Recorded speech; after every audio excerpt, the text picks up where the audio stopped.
जंगल के रास्ते पर दो जिंदगियां आमने सामने थीं।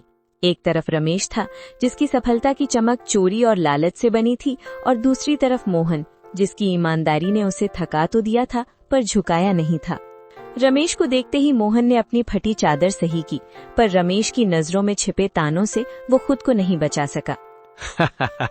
अरे ओ मोहन भाई, कहाँ चले सुबह सुबह अपनी इस बूढ़ी कुल्हाड़ी को लेकर? फिर वही सूखी टहनियां ढूंढने? मरे हुए पेड़ तो अब शमशान में भी नहीं मिलते, तुम अब भी जंगल में उन्हें खोज रहे हो। राम राम रमेश भाई, बस कर्म कर रहा हूँ, नसीब में जो होगा मिल जाएगा। नसीब? अरे भाई, नसीब हाथों की लकीरों में नहीं, कुल्हाड़ी की धार में होता है। देखो मेरी गाड़ी ताजी लकड़ियों से लदी है, शहर पहुंचते ही गड्डियां हाथ में होंगी, और तुम्हारी हड्डियों की गिनती दूर से हो रही है। सुना है कल मंडी से खाली हाथ लौटे थे, बच्चों ने कल भी पानी पीकर रात काटी होगी। मोहन, आंखों में हल्की नमी पर आवाज में सख्ती।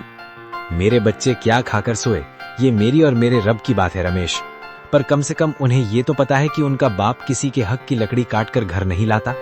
रात को जब मैं सोता हूँ तो मुझे परिंदों के उजड़े घोंसलों की चीखें सुनाई नहीं देती। रमेश ताने मारते हुए, आदर्शों से पेट नहीं भरता मोहन, ये जो तुम ईमान ईमान की माला जपते हो ना, इसी ने तुम्हें इस हाल में पहुंचाया है। तुम्हारी विमला बेचारी फटी साड़ी सिल सिल कर थक गई है, और तुम यहाँ जंगलों में भूत बनकर घूम रहे हो। लोग तुम्हें ईमानदार नहीं, मूर्ख कहते हैं। थोड़ा दिमाग चलाओ, मेरी तरह हरे पेड़ काटो, 2 दिन में घर की छत बदल जाएगी।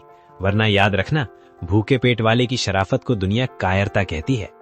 शायद तुम सही कहते हो रमेश, दुनिया के लिए मैं मूर्ख हूँ, पर जिस दिन मैं अपनी भूख मिटाने के लिए हरे पेड़ काटने लगा, उस दिन मुझ में और तुम में क्या फर्क रह जाएगा? तुम्हारी तिजोरी भर रही है, पर तुम्हारी रूह खाली होती जा रही है। मेरी कुल्हाड़ी सिर्फ लकड़ी काटती है, किसी की दुआएं या किसी जीव का घर नहीं। तू अपनी गड्डियां गिन, मैं अपना सुकून ढूंढता हूँ। जाओ जाओ, ये सुकून तुम्हें ले डूबेगा।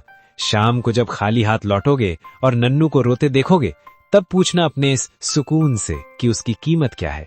फकीर ही रहोगे तुम मोहन, फकीर ही मरोगे। रमेश अपनी बैलगाड़ी को जोर से हाँकते हुए धूल उड़ाता निकल गया। मोहन वहीं खड़ा धूल साफ करता रहा। उसकी आंखों में आंसू थे, पर दिल में एक अजीब सा संकल्प।